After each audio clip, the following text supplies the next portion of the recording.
what's up? I'm Windhurst. I'm a Necro healer. It's all I do. Um, so this is how to Necro healer good. Uh, there's my stat sheet. Obviously it's gonna vary a shit ton based on your sets and stuff like that. This is my 4-man hard mode DLC sets. Um, Super unorthodox, and I don't run it in like legitimate vet progression trials. I do run it in like vet pug trials where the other healer may be gimp and worthless, and so it's kind of like if I have to solo heal crazy shit, this is what I do. I do spell power cure, body, and rattle cage for the staves and jewelry, and Symphony of Blades is my, like, across the board, Symphony of Blades is my go-to thing. I feel that that should be in all trials, 4-man content. It's the way to go for healers. If your other healer has Symphony, and so you don't need to double up because it doesn't stack for each recipient, you guys share a global cooldown. So Bogdan's is good. That's got, for like crazy intensive stacked healing situations, it's good. Like Vet Cloud Rest and stuff like that. Uh, the Sentinel of Rakugamaz that pulls out the little Dwemer spider, that's good. Arguably better because you should be able to heal through most of the stuff. That's how it's designed. So the resource return to your party members is kind of preferred. Troll King I've been playing with recently. Again, I feel like it's got places. I use that in Vet Sanctum Ophidia because you don't want resource return. So any of those, Earth Gore or Blood Gore or whatever it's called, honestly, I'm not a fan of it, and it's getting nerfed or changed in the upcoming patch. Any good healer should not be relying on some crazy, like, every half a minute or 3 times a minute cooldown. Like, you want something that has a low cooldown, so you've got it more often when you need it. So whatever helm that is, currently Earthgore is more strictly for tanks to use in, again, niche situations. But I really do not advocate for that for good healers. So skills I run for Necro, this is like, these are my bars for just all-purpose, holy shit healing, like pure healing, forget the DPS. Resistant Flesh, do not use the other morph because it's unreliable. You have to have corpses for it to do its thing. This one does not, and the defensive buff that it gives is huge. Radiating Regeneration, self-explanatory. The other one is garbage. That's for both 4-man and trials. Illustrious Healing, hands down you want that one, not the other morph. The other morph gives you magicka back, but as a Necro healer, you should never ever in a million years have magicka issues, so you don't want the other one. Enduring Undeath, this one, again, you'll see on my back bar kind of why I choose this one.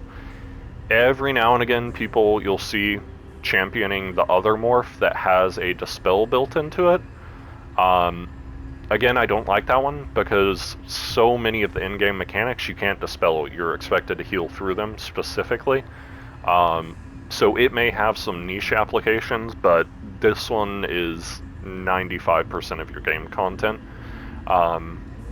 Obviously, Energy Orb, that's our resource return for all our people. Recently, thanks Alpha, I have been running Barrier again. Not so much for the sake of Barrier, but it gives us the 10% magicka recovery. So that's kind of indispensable, and that's yet another reason why we don't need the silly, morphs to give us magicka back on something. You can actually go for a higher throughput morph on that. Um, it's got its uses. Again, VCR, multiple other vet trials. Barrier is really, really valuable. Not even so much for the barrier itself, but for that healing down at the bottom. While people are warded, you're healing for 25,000 health over 15 seconds, and that's more what it's about, because you should be on top of your heals. And I mean, yes, the shield's going to mitigate maybe a tick or two of damage, but it's more about just topping people off quickly in mass. So, and the magic return. So, huge fan of that. My back bar, again, my back bar is what changes constantly through content. Braided tether, that one is our Necro heal. The huge thing about this one, similar to Energy Orb, is Energy Orb and Braided Tether both have half-second tick times as opposed to 1-second tick times, like pretty much everything else. So that's tremendous because you can pour out an orb and keep Braided Tether up. Especially important on stack fights and on fights that have dynamic incoming AoE damage, where it's like 2 or 3 stacked AoEs.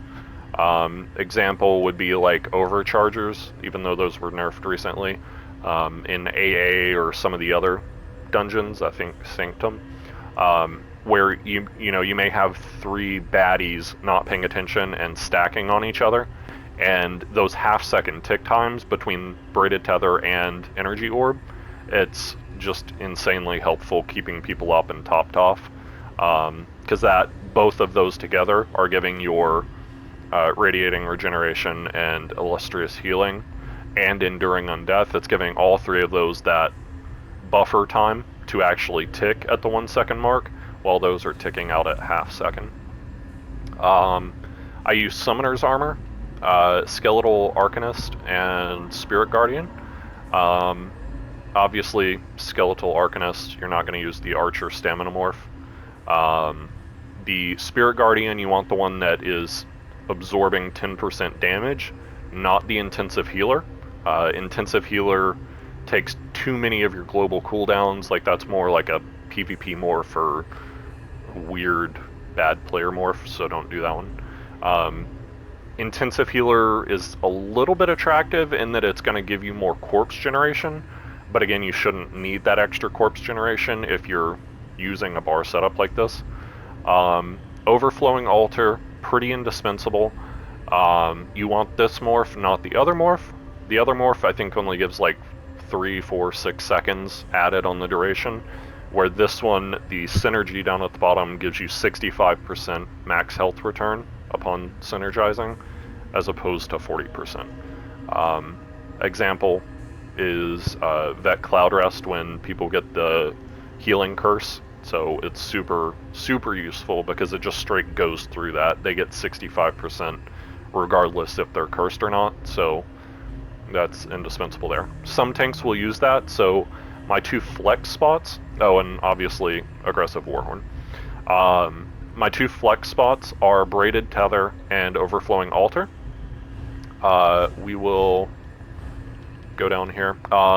So just depending on, again, this bar setup is for like holy shit heals. Fuck the support, fuck the damage buff, stuff like that. Destruction Staff, I will, right now I've got a Lightning Staff because I was running 4-mans and just helping DPS, so I was spamming Elemental Ring with that.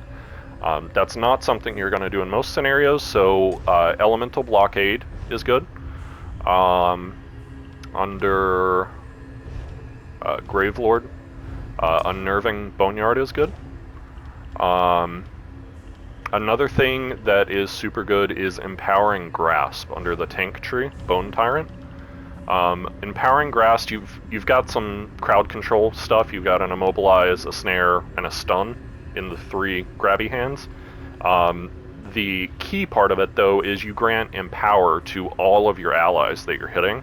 So it's similar to Combat Prayer for a Necro, in that you're giving them 40% increased light and heavy attack damage, and especially in any stack trial, that is insanely good, because you're hitting your whole freaking group, and any good DPS should be light attack weaving, so that is an absolute goldmine, and I would probably do something like that, or maybe that, just depending. In Trials, again, I would be using a Frost Staff over a Lightning Staff for... It's just better now. It's meta. It's got minor brittle whenever you are actively wielding the Frost Staff, and either the Frost Wall of Elements is ticking, you're hitting with the Frost Staff, light or heavy attack, or your Unnerving Boneyard. All three of those, while the Frost Staff is wielded as the active weapon, would be proccing minor brittle. So that would be the way to go. So might do that, might do it with Wall of Elements, whatever. Another thing, Warhorn versus Colossus. So every single somewhat educated DPS nowadays is going to tell you Colossus, Colossus, Colossus. That said, most of your trials are going to have a couple of Necros in it, so it's kind of a trade-off. Again, example would be like Vet Halls of Fabrication on the Triplets boss. You've got 3 isolated bosses. They're always going to be spread out, with the exception of like 5% of the fight when they come together to go vulnerable and stun. That is the one moment where Colossus is going to be outstandingly superior for the whole group. However, most trials are going to have 1, 2, 3, 4, 5 Necros in it already, many of which are going to be running Colossus, and so you've got to kind of weigh that out and just know your group. On that Triplets boss, though, because there's so much movement, so much swapping to adds, so much just change, you know, you're not just sitting there. It's not like the Assembly General, the last boss, where it's just sit on his face and, you know, just blast him with one single target. In that scenario, inarguably, Colossus is the way to go. Even if you've got 8 of them in group, that's 8 of them with 100% uptime, and it is the way to go. But any sort of mobile fight or swapping fight, I really do champion Warhorn, because mathematically, when you think about it, people swapping targets, they may not actually get the full, 12 seconds of major vulnerability out of that boss before they've got to swap off of it. If they only get 8 seconds of that, 5 seconds of that, Warhorn is going to outshine that. So those are the 2 ultimates that I would swap between on my back bar. I almost always do keep up renewing animation as well.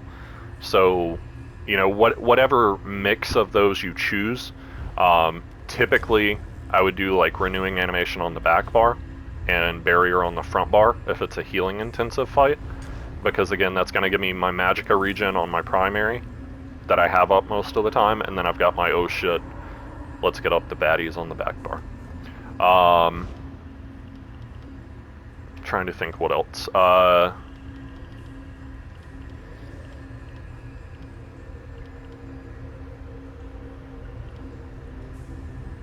Very rare cases, ward ally, and we're talking like super duper rare cases, I'll actually put that on my R1, and I will throw my orb on my square.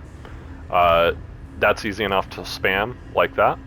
And this would be more for like a 4-man no-death run, because then I can just keep up my R1 constantly, and that again helps with baddies who like to stand in the red.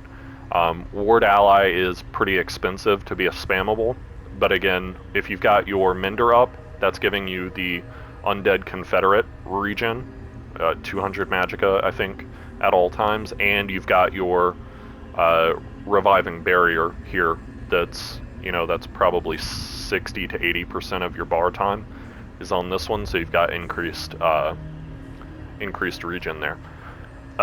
Probably the most controversial thing that I do, and a thing that I've talked to Alpha about and that he, for the most part, agrees with, I believe, is I don't run Combat Prayer. It's temperamental, it's directional, it's small, and I spend more time messing with combat prayer than I do actually like healing, because I get hyper focused and I kind of tunnel on that. Sometimes, most cases, you're going to have your other healer running it too, and there's absolutely no reason to have two people spamming that.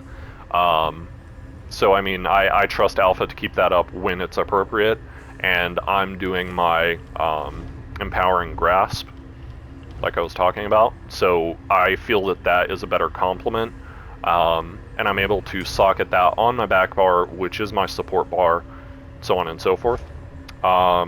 So super quick, how I open fights. Here we've got our Summoner's Armor.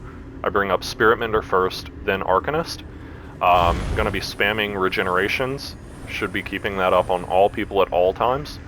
I don't actually have the bar setup I want right now, so we're going to swap that.